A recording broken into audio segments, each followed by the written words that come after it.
Gente, boa noite a todos. E a gente está muito feliz hoje porque estamos aqui com uma palestrante aqui de São Paulo, muito querida, com muita experiência para trocar conosco, tenho certeza. Fernanda Bertassini, para falar de planejamento estratégico. Vamos abrir para a Fê, Ju? Aqui, acho que tá aberto. Tá aqui, Fê. Fê, seja muito bem-vinda ao CVGRS. Em primeiro lugar, gratidão aí por aceitar o nosso convite. De antemão, já quero falar para a galera que, conforme prometido, a Fernanda, que vai se apresentar, e na apresentação com muito mais propriedade do que qualquer coisa que eu possa falar, vai falar um pouquinho do histórico profissional dela. E com muita generosidade está aqui ofertando o seu trabalho a partir da apresentação, um diagnóstico para que todos os que estão conectados aqui conosco vão estar aí concorrendo a esse diagnóstico para aprofundar essa questão do planejamento estratégico para suas empresas, para suas corretoras. Então, Fê, seja muito bem-vinda. De novo, muito obrigada e está contigo. Que bom. Gratidão pelo convite. É um prazer estar aqui, um prazer mesmo poder dividir minha apresentação, meu conhecimento, e tenho certeza que vai ser uma troca que, com certeza, vocês também, eu vou aprender aqui junto com vocês, com as perguntas, podem mandar perguntas aí durante a apresentação. E é um super prazer estar compartilhando. Eu fui colega de trabalho da Andrea na Previsul, então também por isso que ela me convidou. Eu tenho experiência no mercado de seguros. Eu estou um ano e meio fazendo consultoria estratégica, mas os meus últimos 6 anos corporativos foram na área de seguros. Eu vou falar um pouquinho aqui. Eu vou compartilhar minha tela. Vocês para minha apresentação. Só um minutinho. Tá ok? Vocês estão vendo a apresentação? Ideia me dá. Tá. Então, massa. Eu fechei meu microfone, mas sim, tá ok. Tá, obrigada. Então, vamos lá. Hoje eu faço consultoria especialista em marketing estratégico. E o que é isso, né?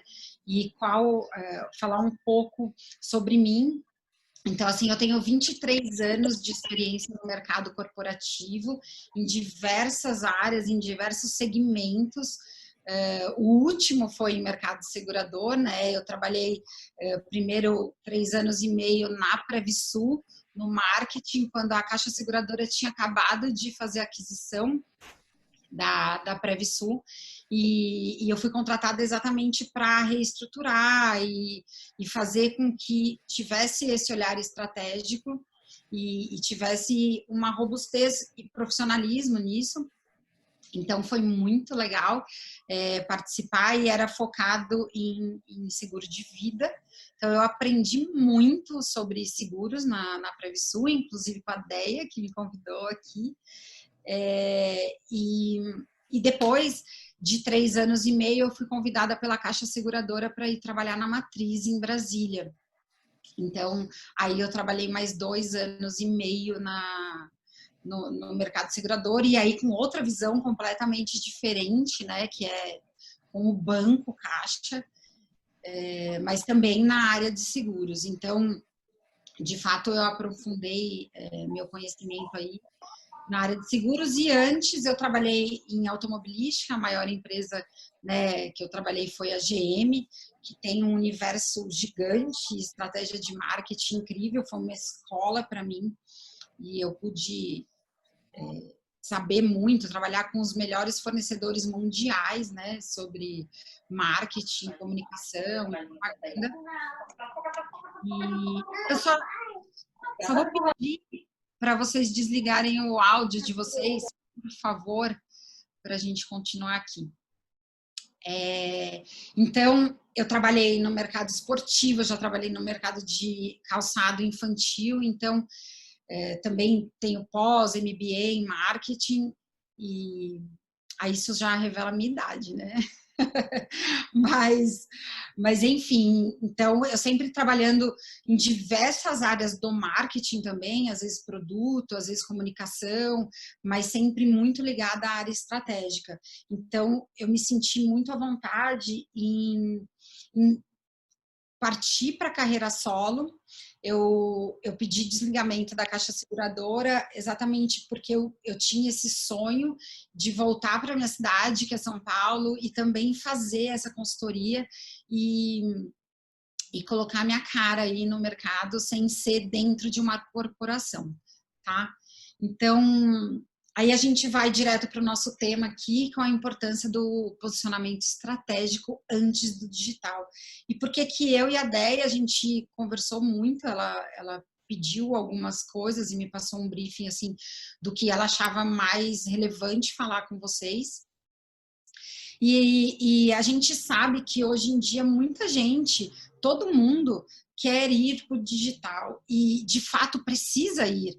A gente não está falando aqui que o digital não é importante, ele é ultra relevante. Eu vou mostrar inclusive pesquisa disso da McKinsey, que ela mostra isso inclusive pós-Covid, é uma pesquisa super atual. Mas o porquê o posicionamento estratégico é mais importante do que qualquer canal, seja ele digital, seja ele loja física, seja ele aonde que você quiser falar. Porque o que falar vem antes de falar. Então, assim, quando a gente vai fazer qualquer coisa, a gente vai ter uma conversa com o nosso marido, com a nossa esposa, a gente falar qualquer coisa, tá, ou marcar uma reunião com alguém, tem que ter uma pauta e tem que ter um porquê. Então, é disso que a gente vai falar, de o que falar antes de partir para qualquer canal.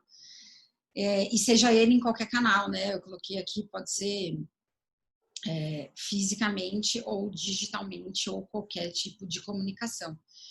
E como que a gente sabe o que falar, né? Eu vou trazer aqui, óbvio que não aprofundado, que cada tema que a gente vai falar poderia passar uma noite falando, mas na minha visão e de tudo que eu passei, né, de tudo que eu construí, de ajudar algumas marcas e lançamento de produtos, como era feito esse racional. Então, primeiro a gente tem que fazer boas perguntas. E para mim, em quais pilares? Aprofundando o conhecimento em 3 pilares. Se a gente tiver isso, a gente tem a resposta para muita coisa e a gente sabe onde quer chegar. Aprofundando, eu sei que muitas corretoras aqui, de fato, estão os donos, então o meu trabalho e minha consultoria é bem focada no nicho de pequenas e médias empresas, porque eu entendo que as grandes, que é de onde eu vim, têm um departamento de marketing estruturado e com profissionais que fazem isso acontecer. Então, assim, as perguntas para você, o dono da empresa, e sobre a sua empresa. Depois, aprofundar sobre o seu cliente, que para mim ele tem que estar no centro das suas decisões. A gente tem que entender se a gente, qualquer coisa que a gente faz dentro da nossa cadeia, ele está direcionado e ele beneficia nosso cliente, porque afinal de contas, nossa empresa só existe por causa do nosso cliente. E olhar o mercado. Não ignorar, não precisa ficar obstinado com o que o seu concorrente ou o mercado está fazendo, mas a gente precisa ter informação do que o mercado está fazendo. E aí eu separei algumas perguntas, tá, pessoal, aqui do que perguntar, né? Sobre você e sua empresa primeiro. Então, assim, primeira coisa, e até eu vi o César Salt, que eu participei do outro webinário aqui, e ele falou muito disso, e a primeira pergunta que eu faço até na minha consultoria: você ama a sua profissão? Por que que eu escolhi este mercado? Eu estou nesse mercado de gaiato, eu estou porque eu quero, ou às vezes, e como eu faço consultoria às vezes para empresa familiar e tudo mais, eu falo assim, meu pai queria que eu estivesse aqui, foi meu tio que tinha e não tinha com quem tomar conta e tudo mais.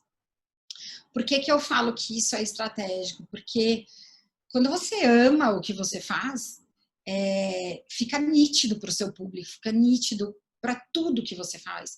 Então, assim, o primeiro passo para mim é saber mesmo se você está inserido e se você curte isso, se você se identifica com o mercado que você está. Você tem prazer? Eu tenho prazer no meu dia a dia, nas coisas que eu faço, que também é muito importante para a gente poder ter gás aí para fazer as coisas. Minha equipe sabe a história da minha empresa e por que ela existe. É muito engraçado, né? A gente, no mundo corporativo também, e eu não estou falando da vida pessoal, mas eu estou falando assim, por que a empresa nasceu? Os meus funcionários, né, a minha equipe está conectada com isso. É muito importante eles saberem, porque se eles não estão, a empresa acaba não tendo uma alma, não tem um propósito, porque geralmente o dono teve um porquê abrir a empresa e todos a sua equipe, funcionários, devem estar conectados com essa história para poder fazer o trabalho ter um propósito. A minha equipe atende o cliente da mesma forma que eu atenderia se estivesse na linha de frente. Então, assim, muitos negócios começam pequeno e muitas vezes as pessoas já fizeram esse papel, os donos. Você consegue perpetuar isso, né? Consegue chegar a isso na ponta e o seu cliente sente isso? A minha equipe participa das decisões estratégicas da minha empresa e não precisa ser todo mundo, né? Mas sim abrir voz para todo mundo para poder expandir. Eu falo muito que quando a gente somos uma pessoa, quando a gente divide uma ideia com outra pessoa, você já tem 50% a mais de visão. Quando você divide com mais, você vai ampliando sua visão e você vai ampliando, expandindo sua mente de conhecimento. Então, conte sempre com a visão das outras pessoas e entender que a gente não sabe tudo só porque é dono da empresa. Faça parcerias que agregam, eu faço parcerias que agregam e dão valor no meu negócio, então assim, muito de seguro de vidas, né? Eu faço parceria de repente com uma academia, com coisas que transmitam saúde, que tenham a ver com o meu core business e que vão agregar na vida do meu cliente, né? Também não fazer parceria com coisas que não tem nada a ver, mas isso dá mais robustez para a empresa, né? O próximo aqui, peraí, aí. Os meus clientes, né? Aí as perguntas. Seu cliente está no centro das suas decisões, então seriam usados. Acho que tem alguém com áudio aí. Seu cliente está no centro das suas decisões, você olha para ele para tomar ou você olha só para você? É claro que a gente tem que olhar para a lucratividade da empresa, se o produto é viável e tudo mais, mas se não for interessante para o meu cliente, vai passar essa questão de só lançar por benefício próprio da empresa. Sabe quais são as dores dos seus clientes? Esse ponto é muito importante, porque se a gente sabe quais são as dores dos nossos clientes e que problema a gente vai ajudar eles a resolver, é muito importante, porque senão você começa a se comunicar de qualquer jeito. Se você sabe o que ele está procurando em você, ou o que ele nem sabe que está procurando em você, e você comunica isso, e você entrega a solução para isso, e você está atento, e lança produtos, ou faz coisas para isso, é onde você vai se diferenciar e você vai chamar o público, né? Então, é muito, muito importante e, claro, de forma ética. A gente fala dores, às vezes fala, nossa, eu vou cutucar a dor dele. Não, você vai resolver a dor dele. Eu dou exemplo, né? Assim, por exemplo, se a gente como consumidor, é só a gente se colocar. Se a gente tem um supermercado do lado de casa, que você resolve tudo, já compra frutas, produtos de limpeza, todos os itens em um lugar, ele está resolvendo sua dor de tempo. Você não precisa ir em vários lugares para resolver tudo. Então, no seguro, quais são as dores que você pode resolver do seu cliente? São inúmeras, né? São muitas. Sabe por que seus melhores clientes te escolheram? Essa pergunta é muito massa, porque se você sabe por que eles te escolhem, você consegue explorar isso ainda mais. E se você investiga isso, porque se você faz pesquisa com o seu cliente e consegue se aproximar dele, porque é muito comum também os meus clientes, eles têm bons clientes, mas não sabem o porquê que foi escolhido, o porquê que ele está ali. Então, são coisas que muitas vezes não tem custo a mais, é só uma atitude de percepção mesmo, de entender e investigar isso e conseguir esses resultados aí. Você se comunica com simplicidade e clareza com seu cliente? Essa pergunta é muito importante, inclusive na área de seguros, né? Que a gente sabe que tem muito tecniquez, segurez, e a gente fica assim, caramba, mas a pessoa vai entender o que é prêmio, o que é, enfim, todos os jargões aí da área de seguros, e muitas vezes algo que é simples para nós que somos de seguros, que já está no dia a dia, a pessoa ela não vive seguros, ela não está pensando nisso. Se você resolve isso na cabeça dela, se você diz que tem produto para ela, que não é caro, e simplifica a linguagem do coletivo de que se entende, ela acaba optando por você. Então, isso é uma questão assim de estar atento e saber o gatilho do seu cliente, o que é. Então, enfim, e muitas vezes, como a gente já está dentro do mercado, a gente não consegue ter essa percepção. Como que a gente consegue ter essa percepção? Fazendo pesquisas e ampliando o olhar, e não dependendo da nossa visão, porque a nossa visão já está acostumada e já está viciada nisso. Então, dificilmente a gente vai conseguir ter essa visão. Você considera que explora todo o mix de produtos que seu cliente tem interesse?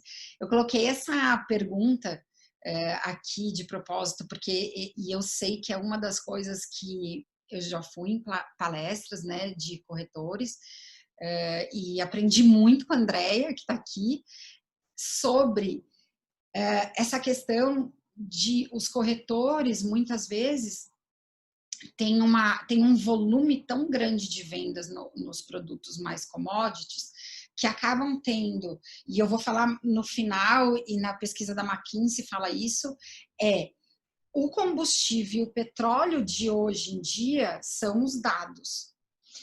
E quando você tem os dados da pessoa e que para você ter qualquer tipo de seguro, você tem muitos dados da pessoa, você sabe até a cor da alma dela, você tem na sua mão uma possibilidade de oferta de mix de produto incrível.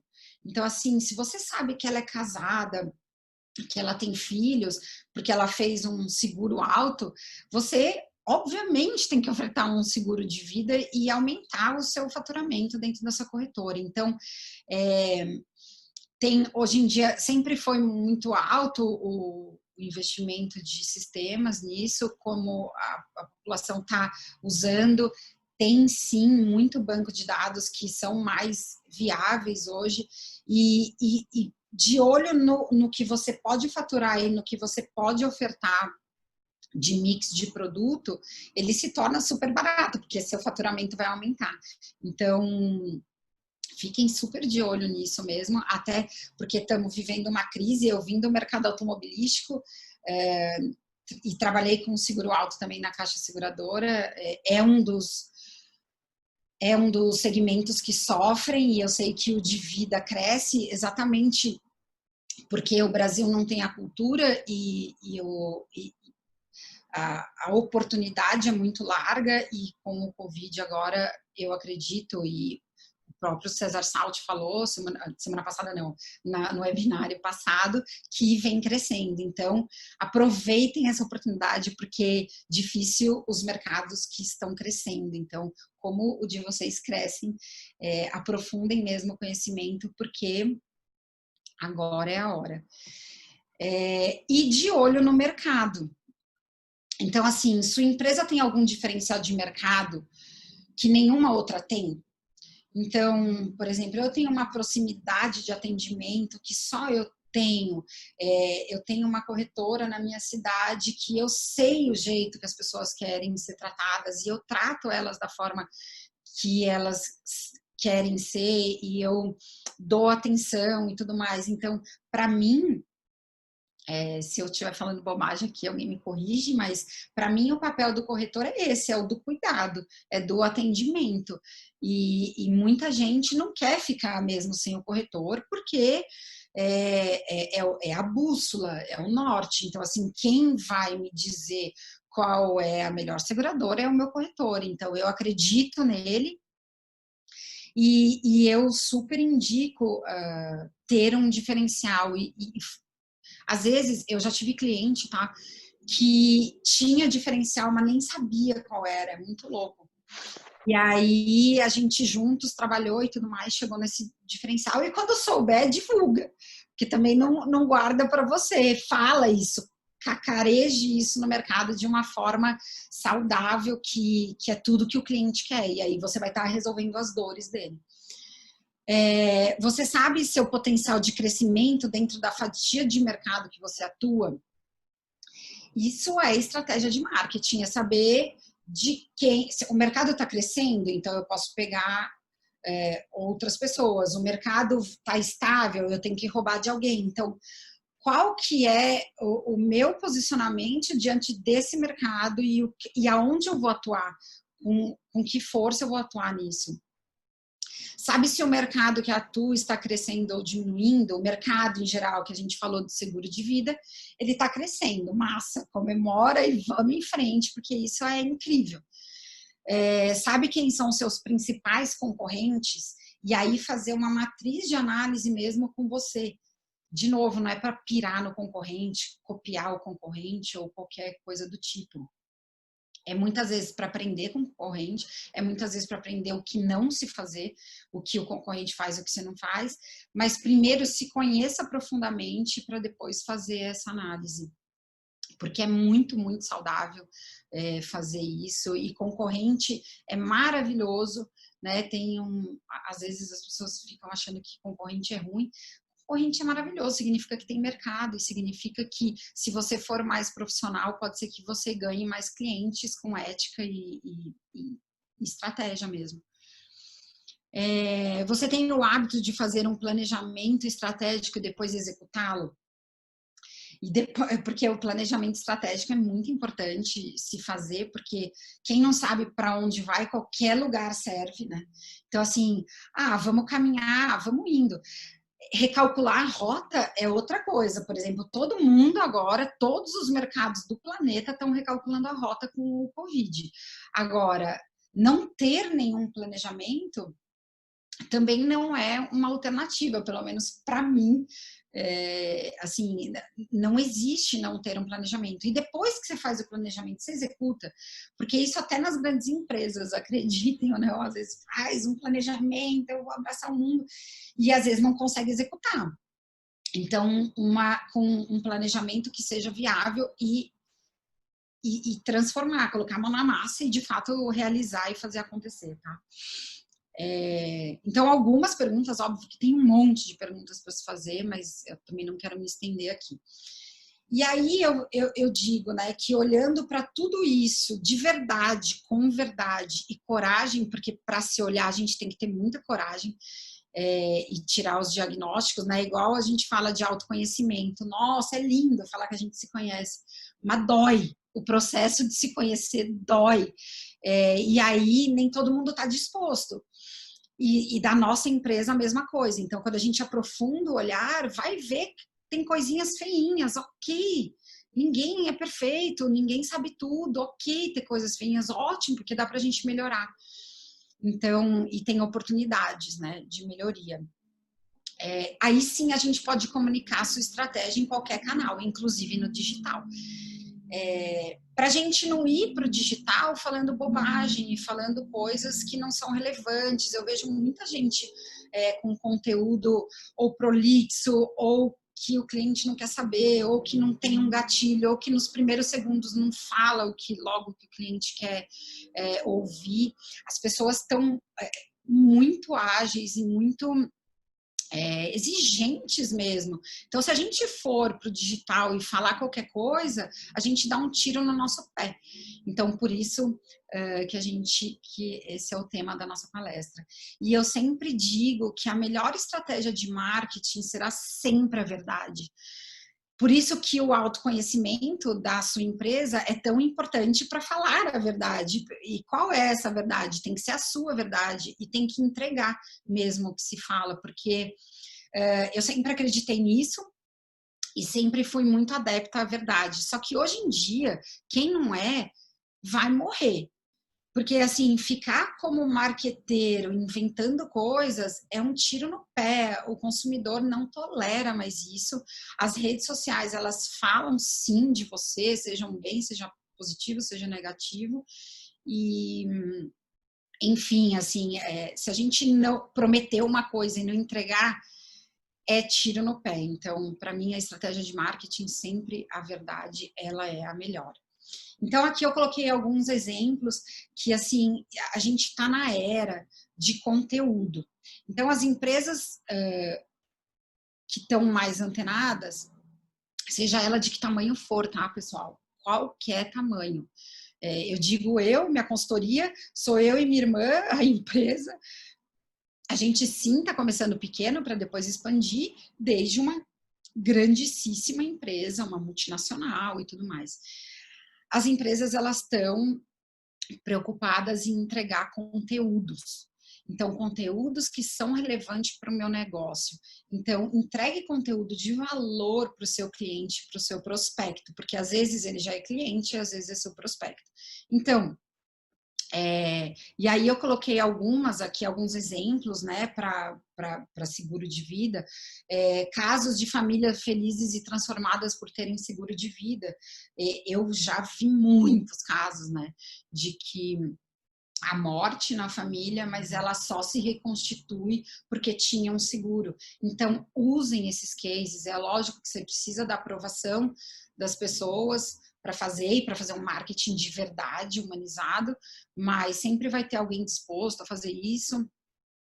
Aí, dicas de alimentação saudável, exercício físico para ter uma vida de qualidade, que está super atrelado a seguro de vida. Simplificar a linguagem de seguros.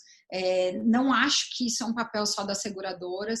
Se você está na linha de frente com o seu cliente e ele sim te enxerga como a pessoa responsável por isso, a autoridade nisso, você pode agregar valor para ele sim, dando esse tipo de conteúdo. E assuntos em geral que o mercado fala, vocês podem até se inspirar nas seguradoras, eu acho que deve, né? Porém com a sua cara, as suas características particulares para o seu cliente, que isso é muito importante. E só você vai falar do seu jeito com o seu cliente. Então, faça um conteúdo, essa é uma super dica que eu dou, que o mercado está dessa forma e os consumidores estão acostumados a isso já, de qualquer segmento, né? E eu vou mostrar aqui um case de sucesso que, assim, eu tenho uma super admiração por essa mulher incrível, que é uma empresária de 70 anos de idade, que é do Magazine Luiza, a Luiza, e a história dela é, de fato, muito inspiradora. Ela faz o que ela fala, ela entrega o que ela promete. Então, assim, para mim é um case, e não é à toa que agora, recentemente, há nem um mês atrás, ela é a mulher mais rica do país. Mas tem muita visão, tem muita estratégia e tem muito trabalho por trás, porque, enfim, ela nem está preocupada com esse título, mas de fato ela é. Então, contar um pouco, foi muito difícil para mim, porque tem muito conteúdo para trazer o case dela. Foi muito difícil para mim dar uma filtrada nisso, e eu estudei horas a história do Magazine Luiza para trazer esse resumo aqui para vocês. Então, assim, tiveram ciclos estratégicos, isso eu peguei na internet, uma apresentação do próprio Magazine Luiza, tá? Eu copiei e colei, tá aí embaixo o Magazine Luiza. Então, teve a fundação, que a dona... O Magazine Luiza não chama Luiza por causa dela, é por causa de uma tia dela, que é a tia Luiza.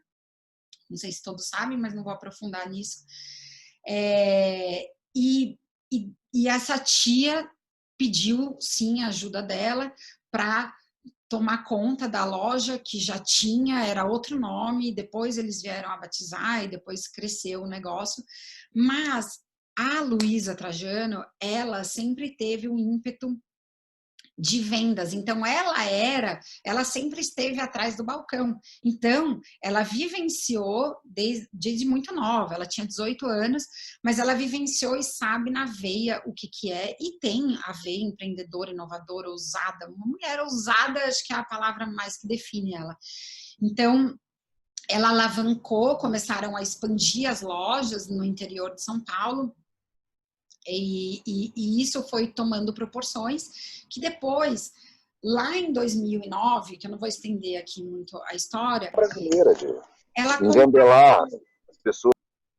ela contratou o Marcelo Silva, que também eu fui atrás da história dele, que é incrível, um cara de mercado, que ele levantou lojas pernambucanas, ele tem N empresas aí que ele ajudou a crescer. E a visão dela qual é? Eu vou contratar alguém de mercado. Eu não vou deixar que uma empresa familiar, né, com certeza tem alguém aqui que tem empresa familiar, uma corretora familiar, deturpe e fala que empresa familiar não serve, não dá certo e não vai longe. Então, eles fizeram um acordo, que eu nem sei se é certo ou errado, nem ela fala em entrevista, mas que, por exemplo, ela fez a empresa e ela tinha o marido dela.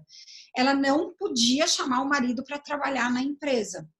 Então, isso se perpetua para a família inteira. Então, se ela tem uma filha que trabalha na empresa e casa com um cara e a filha quer que o cara trabalhe na empresa, não é permitido. Então, tem uma política disso para não virar um cabide de empresa, né? Assim, só se trabalha lá quem tem qualificação para isso. E quando ela contratou o Marcelo Silva, óbvio que ela tem uma visão extraordinária e ela sabe que ela não sabe tudo, então ela contratou uma pessoa de mercado top para poder liderar a empresa dela. E de 2009 até 2015, que ele ficou na empresa, ele preparou o filho dela, que ela achava mesmo que ele tinha expertise e todas as qualificações para ser o CEO no futuro. Mas demorou aí 6 anos. Então, assim, minha visão, quando trabalha com profissionalismo e trata uma empresa com profissionalismo, ela não tem como puxar para o lado familiar, de cabide de emprego e tudo mais. Então, e olha como em 2016 começou a transformação digital.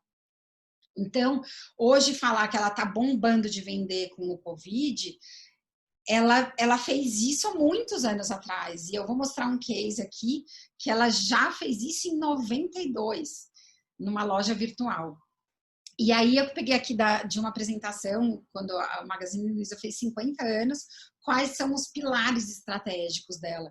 São pessoas, em primeiro lugar, assim, é impressionante o número de ações que ela faz, tanto para funcionário quanto para cliente. Para o funcionário se sentir um popstar e para o cliente se sentir um popstar. Então, tá em primeiro e em primeiro mesmo esse olhar dela. Multicanal de vendas, então ela sempre se preocupou em expandir as lojas, mas de ter multicanais de vendas. O financeiro, de ser sustentável, óbvio, para ter uma empresa forte, tem que ter um financeiro saudável, a fidelização e o posicionamento de marca. Então, esses são os pilares do Magazine Luiza. Qual que é a ambição da marca? Não significa que ela faz e entrega 100%. Mas olha só, pessoas em primeiro lugar, verdade, positivismo, aprendizagem coletiva, responsabilidade social. Experiência de compra e de relacionamento baseada no respeito e na confiança. Então, aqui ela fala dos funcionários e fala dos clientes, que é sempre estar em primeiro lugar. O contexto da marca brasileira batalhadora e acredita que a vida pode melhorar. Pequenas alegrias e conquistas no dia a dia lhes dão essa certeza. Então, só de nortear isso, dentro da loja, ela faz muita ação para isso, para o brasileiro ficar mais feliz dentro da loja e tudo mais. Então, ela tem um norte muito bem especificado da onde ela vai trabalhar. Eu não coloquei aqui, mas o público dela é o C. Ela não comunica, nenhum tipo de comunicação dela é para o público A ou B. Ela sabe muito bem o público dela, então ela faz as ações para isso. Se for aliado das pessoas na conquista e felicidade integral no dia a dia. Então, é muito, muito lindo esse case. E o próximo aqui, eu achei fortíssimo isso, por isso eu resolvi compartilhar com vocês, juntar corpo e alma, e ela sabe que é um desafio, olha isso. O corpo é a promoção e ação que gera influxo de venda, porque é a saúde da empresa, ela precisa vender produtos. Por natureza agressiva e direto. Todo mundo acha a Luísa fofinha e tudo, ela mesma fala, ela é super agressiva, ela faz e ela é ousada. Então, uma pessoa que é ousada e agressiva, ela não consegue agradar a todos, mas ela faz acontecer e faz girar o negócio. E ter a alma, nossos valores, nossa cultura e nossas buscas, por natureza sutil e emocional. Olha que louco, né? Parece meio antagônico, que é agressivo, sutil e emocional, mas é o desafio e ter compatibilidade nesses dois pilares. E que ela tem, porque a gente só olhando o resultado dela, a gente sabe que ela tem e ela consegue harmonizar isso. Com certeza é 100%? Não, mas ela com certeza consegue muito. E aí eu trouxe ideia aqui de inovação que ela faz e que eu vi na entrevista que ela fez essa promoção da madrugada e ela foi super criticada, que se ela fosse ouvir as pessoas, ela nunca teria feito isso e fala assim, imagina, isso daí, quem que vai comprar de madrugada e vai sair de casa para comprar e tudo mais? E aí ela ouviu a intuição dela e fez, e olha a loucura, tem várias fotos, né? Mas é impressionante o tanto de gente que ela tirou de casa e levou. Então, a liquidação foi fantástica, 3 milhões de clientes em apenas 10 horas. Então, ela acreditou na ideia dela. E muitas vezes o que eu digo é ter atitude. Porque, com certeza, ela teve uma questão de logística, pagar hora extra, mas não foi um preço absurdo e ela movimentou o mercado. E os concorrentes hoje copiam essa ação dela. Só que ela foi a inovadora, ela foi a disruptiva. E aí eu trouxe um outro exemplo aqui que eu falei, que de 92, essa é a Magazine Luiza, logo quando nasceu, né? E depois virou essa potência toda. E ela fez em 92, quando a internet ainda nem era manivela o negócio, ela fez loja virtual, que ela era física, mas tinham totens com pessoas que atendiam, mas não tinha o produto fisicamente. E as pessoas compravam pelo totem. E foi super disruptivo e sucesso essa história, foi case em Harvard, olha só, uma mulher brasileira do interior de São Paulo, ela é case em Harvard e falam disso até hoje. Então, super ousada, e ela fala, eu não sou inteligente, eu ouço muita gente, por isso que eu falo que é tão importante ouvir os funcionários e deixar eles participarem, né, de decisões estratégicas e trazerem ideias para fazer, porque ela é um super exemplo disso. E aí uma frase final aqui, ela tem várias frases maravilhosas, mas eu trouxe uma que eu gosto muito, que é empreendedorismo para mim é fazer acontecer, independente do cenário das opiniões ou das estatísticas, é ousar fazer diferente, correr risco, acreditar no seu ideal e na sua missão. E não é só uma frase aí, a gente viu cases que ela, de fato, ela faz o que ela fala, então ela tem toda a autoridade para ter essa frase aí. E eu acho ela incrível. E aí eu trouxe 2 cases de fracasso, que também é importante vocês terem noção do que não fazer, né? Porque é muito legal a gente falar do que fazer, e é bacana também ver o que não fazer. Então, eu trouxe 2 casos, um de empresa grande, um de uma escola de natação, e aí para vocês entenderem. Aqui é o caso da Telecena, é muito doido esse caso, porque a Telecena errou na mosca. Eu falo, às vezes a gente acerta na mosca, a gente erra na mosca do público de se falar. Então, assim, a Telecena, por legislação, só pode ser vendida a partir dos 16 anos de idade, e eles contrataram a banda Restart, que fala com o público infantil e adolescente para uma propaganda e para uma ativação de Páscoa que eles fizeram. Então, assim, a campanha foi oferecida brindes de figurinhas colecionáveis de integrantes da banda. Então, assim, o jogo dos 1000 erros que eles fizeram, e tem muito dinheiro investido aqui, né? Imagina contratar, eu sei o preço, eu fazia na Caixa Seguradora o produto que é concorrente, então eu sei quanto custa contratar a banda, quanto custa ir para o ar, produção de propaganda e tudo mais. Eu vou rodar aqui a propaganda, porque eu acho que vale a pena, tá? Vê se está tudo ok o som.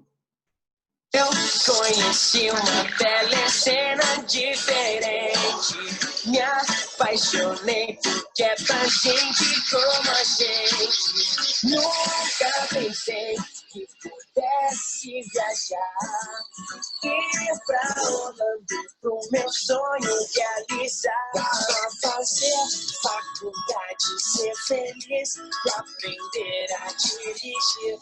Porque o carro eu vou ganhar, eu vou curtir uma telecena assim, que dá moto e pensa em mim, que legal vou viajar.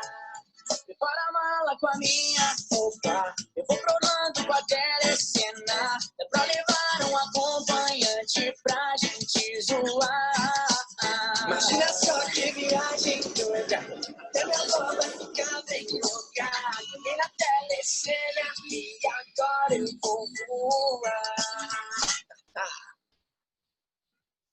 Olha só, o exemplo até é bonitinho, né? Dá até vontade de dançar, propaganda e tudo, mas o bonitinho, não atingindo o público, não adianta nada.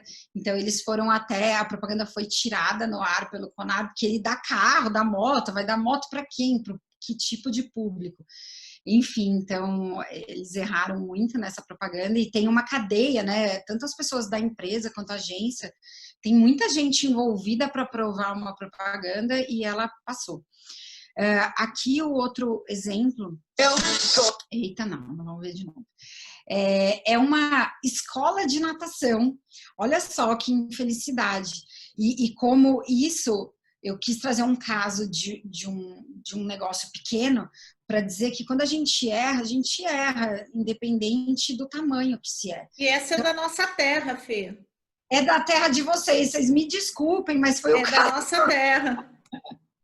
Eu sei! E eu escolhi essa, não pela terra, mas por ser uma empresa pequena e que errou muito feio, assim, até uma coisa bem chocante. E aí, assim, essa natação, ela queria dizer para os pais, né, das crianças, que é muito importante seu filho saber nadar. Só que ela fez uma gafe tão grande que, ó, a setinha vermelha aí é a foto de um menininho que ele morreu, um menino sírio que ele, por afogamento em uma praia, após um naufrágio em embarcação onde estava com a sua família, ele morreu e a fotografia espalhou o mundo e tudo, e a pessoa pensou, tive uma ideia espetacular, eu vou dizer e apelar, por isso que quando a gente fala de dor de cliente, dá para usar a dor de uma forma íntegra, né? Assim, fazer seu filho nadar tem um monte de respostas que elas são válidas e não precisa falar da morte de um menino sírio que morreu. Horrível a morte dele num naufrágio. E isso, seguro de vida, é muito legal dar esse exemplo, porque às vezes as pessoas apelam e botam muito medo. Eu não acho que você precisa botar medo para vender um seguro de vida. O seguro de vida, ele é válido por vários outros aspectos super relevantes, de inclusive reconstituição da família, de a pessoa conseguir seguir a vida por causa de um seguro de vida. Não precisa falar de um desastre que choca as pessoas, né? Então, aí está o exemplo de uma comunicação que foi super infeliz aí, na forma de se abordar. Já são 7h20, eu estou partindo para o final aqui, e a gente ainda tem um sorteio, galera. Fica aí, porque vai ser massa esse sorteio. E eu vou mostrar aqui a pesquisa do novo normal da McKinsey e por que o digital é tão importante. Eu ia trazer algumas pesquisas, mas que com essa da McKinsey ficou muito... Como ela é muito atual, isso daqui já está óbvio e diz a importância do digital. Ela tem várias coisas que falam da mudança de comportamento e eu foquei para vocês em 3, senão a gente ia terminar só depois de amanhã. Mas o digital onipresente, a saúde e qualidade de vida e o propósito das empresas. Então, o digital onipresente, os números eles falam por si. A crise de Covid acelerou muito o processo digital no Brasil e no mundo, mas no Brasil, assim, tem gente que fala que acelerou 3 anos, 5 anos, 10 anos. Acho que não importa, o que importa é que acelerou mesmo, as pessoas estão consumindo, a gente como consumidor, a gente tem certeza disso. Tiveram vários hábitos que eu troquei, e eu tenho certeza que todos aqui também. Então, o aplicativo de bem-estar, meditação e equilíbrio, olha só a oportunidade para seguro de vida que está atrelado à saúde, né, e equilíbrio da vida, eu acho incrível. Aumentou 20% no Brasil, a comparação com os Estados Unidos, Itália e China. O Brasil é disparado em tudo. Telemedicina para saúde mental ou física, as pessoas estão muito debilitadas mesmo, mentalmente, com ansiedade, está tendo muito esse problema de ficar em casa e de não saber o futuro e tudo mais, então tem muita oportunidade nesse mercado. Ensino à distância para si ou para os filhos, isso então, bombou, 42% de aumento. Que também vejo como oportunidade para qualquer mercado. Videoconferência para uso profissional, tanto o Zoom assim tá bombando, né? Muitas coisas presenciais viraram virtuais. Aplicativo TikTok, não sei se vocês sabem, mas é um aplicativo bonitinho aí que tem e as pessoas estão usando profissionalmente para negócio. Online streaming também aumentou, olha isso, 72%. Videochamada e bate-papo para fins pessoais, 48%. As pessoas, elas precisam trocar experiência e amor de algum jeito, então está sendo digital, jogos online. Tá? Eu vou seguir aqui. Então, o digital onipresente nos Estados Unidos aumentou 2 vezes o e-commerce e eles já eram muito fortes. 85% dos que usaram pela primeira vez ficaram muito satisfeitos e 75% dos que usaram pela primeira vez pretendem continuar usando. Que essa pesquisa como vai ser pós-Covid. O comportamento das pessoas vai mudar completamente. Então, não é que as coisas vão voltar, mas tudo que a gente aprendeu, muita gente vai continuar com os hábitos. Então, é bom, como empresário, a gente estar antenado nisso. E no Brasil, 40% estão fazendo mais compras online durante o Covid, apesar do corte e gastos. Então, as pessoas cortaram gastos em algumas coisas e transferiram para as outras. 40% pretendem fazer mais compras online pós-Covid e 35% pretendem diminuir a idas às lojas físicas pós-Covid. Potenciais implicações, aí acho que não precisa falar um a um por causa do nosso tempo, vocês vão ter acesso à apresentação depois, então vocês podem olhar ela mais detalhada, tá? Para quem é sócio do clube, né, Deia? Óbvio. Sobre saúde e qualidade de vida, que eu acho bem importante, o que estamos vendo, 60% estão consumindo mais produtos frescos, não industrializados, durante a crise. Isso é muito bacana, porque as pessoas estão consumindo produtos naturais, porque sabem que aumenta a imunidade, e aí isso dá mais saúde, então tá tudo atrelado à saúde. 80% dos consumidores estão buscando fazer alguma atividade física dentro de casa, então as pessoas sim estão mais preocupadas com a sua qualidade de vida. O potenciais de implicação, pensar como atender a aspiração por parte de consumidores através da nova oferta, produto, expandir portfólio cirurgicamente. Então aqui tem ideias. E o propósito, as pessoas não vão se conectar mais com empresas que não têm propósito. Cada vez mais isso já estava forte. Tudo que a gente fala aqui já vinha caminhando, né? Eu sempre fui muito em congresso, em palestra e tudo mais. Já se falava, só que deu essa acelerada mesmo. Então, as pessoas estão buscando marcas que desempenham um papel adicional ao negócio perante a sociedade. Então, fiquem antenados com isso e se você ainda não tem, aprofunde e saiba qual é o seu e se associe com empresas que tenham um propósito também parecidos com o seu. E as considerações finais, né, dessa pesquisa riquíssima, a mudança de comportamento serão substanciais e parte delas devem permanecer pós-Covid. Tudo que a gente aprende, a gente não desaprende. Então, se a gente gosta e acostuma, eu tinha personal trainer, tive que ficar sem e agora eu faço sem. Enfim, ele está tendo que fazer outras coisas para conseguir seguir a carreira dele aí, como todos nós. Agir agora, as empresas resilientes, receitas e custo, criam vantagens duradouras. Digital e analytics vão encabeçar as transformações. Então, assim, dados é o petróleo do futuro e o digital também. Se você sabe associar conteúdo com dados que você já tem, souber usar e souber dar a mensagem certa no digital, é isso que uma empresa vai prosperar. Mais do que antes, marcas devem ter clareza da sua promessa e proposta de valor e agir de acordo com elas, muito o que Magazine Luiza faz, né? Entrega o que fala. E aí eu vou falar um pouco rapidamente aqui sobre o meu método, que é o Pensando Estratégico, e como que se pensa estratégico. Não é uma coisa que, nossa, a pessoa tem dom de pensar estratégico. Não, isso é uma questão de construção e as grandes empresas têm e qualquer uma pode ter. Mesmo que você venda doce na esquina num carrinho, você pode pensar estratégico, é só um processo, tá? Então eu criei esse método passo a passo, que o principal objetivo dele é trazer lucro, ampliando a visão estratégica de marketing, porque para mim conhecimento é poder, expansão da mente é poder e o resultado disso tudo, ele é o lucro, ele é consequência, mas ele vem, é indiscutível.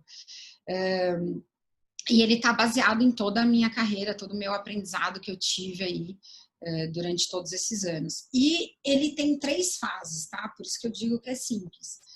Não quer dizer que não é trabalhoso, é muito trabalhoso e tem que estar bem disposto para fazer, né? Então, eu preciso dos meus clientes estarem super afim de fazer e que é possível.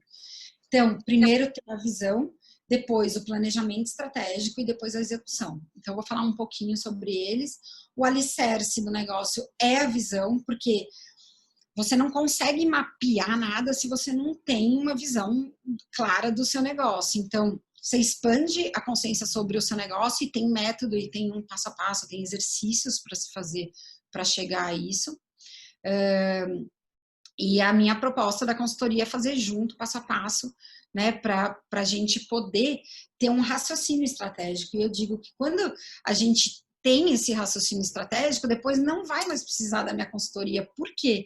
Porque você consegue fazer isso para qualquer outra coisa. Se você faz isso para sua empresa, você faz isso para o lançamento de um produto, você faz isso para uma parceria, e você vai continuar com o seu pensamento estratégico, né? Então, a minha consultoria não é que fiquem viciados em mim, e sim que aprendam de verdade a fazer. E aí depois a gente já está pronto, quando tem a visão, para ter o planejamento estratégico. E aí para traçar curto, médio e longo prazo, e a gente define juntos o que é curto, médio e longo prazo para cada um, porque para cada empresa tem o seu parâmetro. E aí sim distribuir atividades e planejar como vai ser isso, quem vai fazer, a responsabilidade de quem, e acompanhar. E o próximo passo da execução é fundamental. Porque se não tiver execução, nada adiantou ter visão e nada adiantou o planejamento estratégico, né? Então, muitas vezes, às vezes a gente faz planejamento estratégico e não consegue cumprir, e aí dá uma frustração gigante. Então, por isso que meu método também é do acompanhamento da execução. Por quê? Porque, principalmente, você vai ter que mudar os seus hábitos. Depois de enxergar tudo que se enxerga nessas duas etapas, é inevitável. É igual falar assim, eu quero emagrecer e quero ter um corpo trincado. E eu sou gordinha. Pô, você vai ter que mudar muito o hábito para acontecer isso, né? Você vai ter resultado, qualquer um tem, porque o nosso corpo, ele é feito para ser saudável. Qualquer um consegue resultado. Agora, tem que estar a fim de pagar o preço para ter esse resultado, porque a gente tem que falar não para várias coisas e mudar os nossos hábitos para querer o nosso destino final ali. E eu sou apaixonada pelo que eu faço, então esse é a questão. E aí, assim, e ter sempre, de todo esse planejamento, o cliente no centro do nosso negócio, né? Porque nosso negócio só existe por causa do cliente. Então, assim, todas as ações que a gente vai tomar e vai fazendo um planejamento, ele está calculando que o cliente vai ser beneficiado, ele está calculando, não é dar nada para o cliente, não, mas é entender se o cliente está sendo beneficiado. E aí a gente faz os 4 P's básicos, que é produto, preço, praça, promoção. Eu gosto muito do endomarketing, porque ele traz muita inovação e eu acredito muito em equipe. A concorrência, a gente olha, análise de dados, serviço, diferencial e gestão, que gestão sim está embutido financeiro, eu não sou expert nessa área, mas eu sim provoco a olhar para essa área, tá bom? Então, esse é o meu método e as minhas habilidades de um monte, a Andrea está aí, que não pode confirmar ou não, mas que eu sempre tive muito feedback, essa visão estratégica mesmo, o foco no meu cliente, sou objetiva, gosto de ter objetividade ali no que se faz, realizadora, botar a mão na massa e fazer, botar para rodar, e relação de transparência. Eu curto muito essa troca, né? Porque pode ter certeza que para fazer uma consultoria estratégica vai ter momentos de ferida. E se não tiver uma relação de transparência, a gente não consegue resultado. E se não consegue resultado, para mim também não interessa fazer, porque é o meu trabalho e é meu nome que eu estou colocando em jogo. Então, é assim que eu trabalho, com jeitinho a gente fala, mas a gente tem que falar, sim, das nossas feridas. E meus contatos estão aqui, eu estou nas redes sociais, em Facebook, Instagram, tenho canal no YouTube e também tenho um site, todos são Fernanda Bertassini, e tá aí o meu WhatsApp, que vou ter o maior prazer de receber mensagens e responder a vocês. Então eu estou super aberta aí a trocar mesmo, né? A gente poder discutir e crescer, que esse é o objetivo.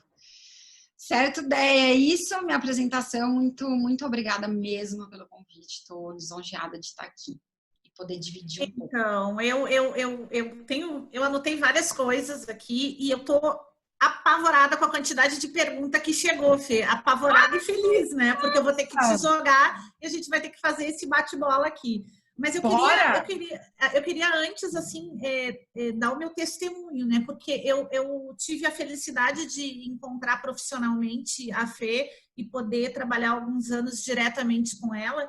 Mas lembro que muito rápido, assim, logo que a gente se conheceu, fazendo um resumo aqui, ela foi muito direta comigo, dizendo que eu era muito ruim de planejamento. Na hora que eu ouvi isso, eu falei, o quê? Eu estou no mercado há tanto tempo, tenho um cargo de gestão, como assim sou ruim de planejamento? O que essa garota pensa que vai chegar aqui e dizer que eu sou ruim de planejamento? E o primeiro impacto é sempre muito ruim. E aí, depois, esse é o meu jeito, cada um tem o seu de receber, né? Eu comecei a avaliar e tentar entender onde ela queria chegar e onde eu estava. E eu sabia que eu era muito boa de execução, mas eu não sabia que eu era muito ruim de planejamento. Eu comecei a olhar para dentro e entender e mapear os meus gaps, eu percebi que eu era, sim, boa de execução.